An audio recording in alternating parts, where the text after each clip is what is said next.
Good morning, students. Today, in the series of the question paper or the questions, now it turns of MA first semester, and the paper is first Psychology of Learning and Development. हमने कोशिश की है कि कुछ प्रश्न आपको दें, आप अपने हिसाब से तो तैयार कर ही रहे होंगे। ये प्रश्न आपके लिए अतिरिक्त हैं जिनको आपने एग्जामिनेशन पॉइंट के व्यू के हिसाब से और अपनी नॉलेज के हिसाब से अच्छी तरह से प्रिपेयर करना है, क्योंकि आपने यूजीसी नेट एग्जाम देना है, आगे की तैयारियां भी करनी है, तो ये बड़े इंपॉर्टेंट क्वेश्चन रहेंगे। और यदि हम जो है देखें तो सीआरएसयू एग्जामिनेशन के पॉइंट ऑफ व्यू से तो आपके कुल 5 प्रश्न आने हैं। उन 5 प्रश्न में पहला प्रश्न आपका अनिवार्य होगा, ठीक है। और आपके लिए मीडियम दोनों हैं, either you can write down in English और हिंदी में भी आप आंसर लिख सकते हैं जो आपने मीडियम चुना है। तो पहला क्वेश्चन है शॉर्ट नोट के लिए, जिसमें आपने कितना 2 पेजेज, आप लगभग 2 पेज या 3 पेज में ही आपको आंसर लिखना है। तो इसमें पहला है Adolescence, the most difficult period of life. किशोरावस्था, जीवन का सबसे कठिन काल। Next, implication of individual differences for organizing educational programs. शैक्षिक प्रोग्राम में के अनुप्रयोग में व्यक्तिगत भिन्नता। Next, assessment of personality by projective methods. Projective method के द्वारा व्यक्तित्व का मापन। What is Gane hierarchy of learning? गैनी का अधिगम का सिद्धांत। Next, Hull's reinforcement theory. हल का पुनर्बलन का सिद्धांत। Next, role of teacher in developing creativity. सृजनात्मकता विकास के लिए विकास में अध्यापक का रोल या अध्यापक का कार्य। Next, methods of developing creativity. सृजनात्मकता के विकास की विभिन्न विधियां। Next, factors affecting motivation. अभिप्रेरणा को प्रभावित करने वाले कारक। Next, conflict management. कॉन्फ्लिक्ट व्यवस्था।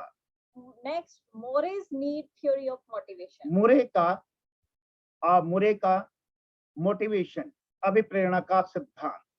इसके बाद है आपके लॉन्ग आंसर क्वेश्चंस, जिनका आंसर आप लगभग जो है 6 पेजेस से 8 पेजेस में लिख सकते हैं। तो इसमें फर्स्ट क्वेश्चन है Describe the concept of educational psychology and write its scope. शैक्षिक मनोविज्ञान की परिभाषा बताइए और इसके व्यापक क्षेत्र का विस्तृत वर्णन कीजिए।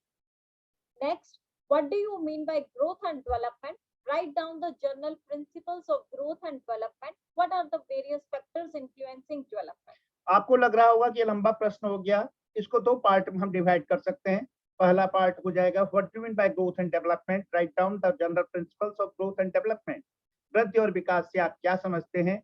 वृद्धि और विकास के सामान्य सिद्धांतों का व्यापक वर्णन कीजिए। इसी का दूसरा पार्ट हो सकता है what are the various factors influencing development, विकास को प्रभावित करने वाले कौन-कौन से कारक हैं। Next, what do you mean by moral development? Describe Colesberg theory of moral development. नैतिक विकास से आप क्या समझते हैं? कोलबर्ग के नैतिक विकास के सिद्धांत का वर्णन कीजिए।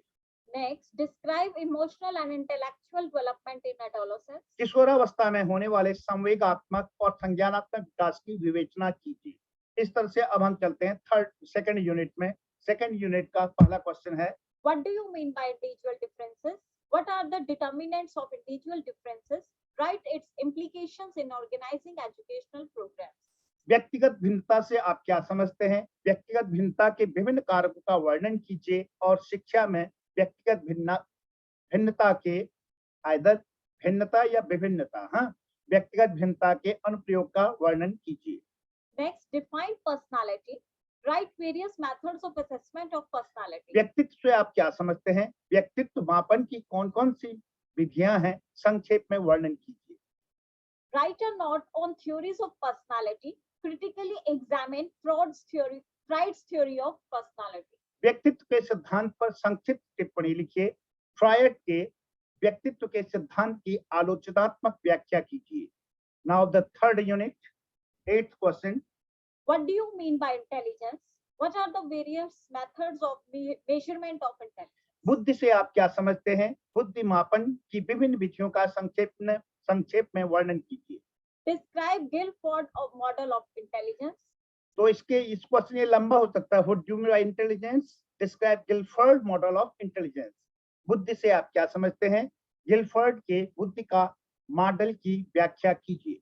10th question. Explain the concept of creativity, how it is different from intelligence. Discuss importance of creativity in education. सृजनात्मकता से आप क्या समझते हैं? यह बुद्धि से कैसे भिन्न है? सृजनात्मकता और बुद्धि में संबंध बताइए. Now the last unit, that is 4th unit. What is learning? What are the various theories of learning? Describe Hull's reinforcement theory of learning. अधिगम किसे कहते हैं? अधिगम के विभिन्न सिद्धांत कौन कौन से हैं? हल के अधिनियम के रीइंफोर्समेंट सिद्धांत की व्याख्या कीजिए. रीइंफोर्समेंट मीन पुनर्बलन का सिद्धांत. पुनर्बलन. 12. Discuss the behavioral theories of learning and their importance along with educational implications. Yes. तो अधिगम यहाँ पर ये जो है डिस्क्राइब व्यवहारात्मक सिद्धांत जो है ये आपका रहेगा. अधिगम के व्यवहारात्मक सिद्धांत क्या हैं? अधिगम के व्यवहारात्मक सिद्धांत क्या हैं और उनका वर्णन कीजिए और शिक्षा में इनकी उपयोगिता बताइए. Next. ये व्याख्यात्मक की जगह देखेंगे व्यवहारात्मक. ठीक है. नेक्स्ट क्वेश्चन है, What is motivation? What are the factors affecting motivation? Describe in detail. अभिप्रेरणा से आप क्या समझते हैं? अभिप्रेरणा को प्रभावित करने वाले कारकों का विस्तृत वर्णन कीजिए. Last, how do techniques of motivation help in teaching learning? Explain Maslow's theory of motivation.